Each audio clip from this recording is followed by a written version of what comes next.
رمضان میں سب کی بخشش ہو جاتی، سب کی، 4 آدمی نہیں بخشے جاتے، 4 قسم کے مرد عورت۔ اللہ تعالیٰ ہماری حفاظت فرما لے۔ کسی بھائی میں یہ عیب ہے، ابھی سن کے توبہ کر لینا، مستقل شراب پینے والا، رمضان میں بخشش۔ ماں باپ کا نافرمان، ماں باپ کے نافرمان کے لیے تو میرے نبی نے کہا کہ اللہ ہر گناہ کی سزا موت کے بعد دے گا۔ ماں باپ کے نافرمان کو یہیں سے شروع کرے گا اور آگے تک لے کے جائے گا۔ کفر شرک کی سزا بھی موت کے بعد ہے، زنا شراب جوئے کی سزا سود کی موت کے بعد ہے۔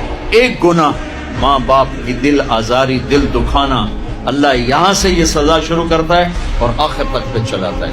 میرے نبی سے پوچھا گیا یا رسول اللہ قیامت کب آئے گی؟ آپ نے کہا اللہ کو پتہ ہے۔ کہا کوئی نشانی بتائیں؟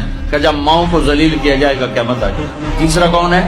رشتہ داروں سے لڑنے والا، قریبی رشتوں سے لڑنے والا اور تعلق توڑنے والا، اس کی بخشش۔ چوتھا کون ہے؟ کینہ رکھنے والا، کینہ۔ ایک ہوتا ہے بغض، ایک ہوتا ہے کینہ۔ بغض کیا ہے؟ کہ مجھے انصر بھائی سے نفرت ہے، یہ بغض۔ اور کینہ کیا ہے؟ کہ میں ان کو نقصان پہنچانا چاہتا ہوں۔ تو یہ 4 برائیاں معاف نہیں ہیں۔ ہاں کوئی توبہ کرے تو سب معاف ہوگا، سب معاف ہوگا، سب معاف ہوگا۔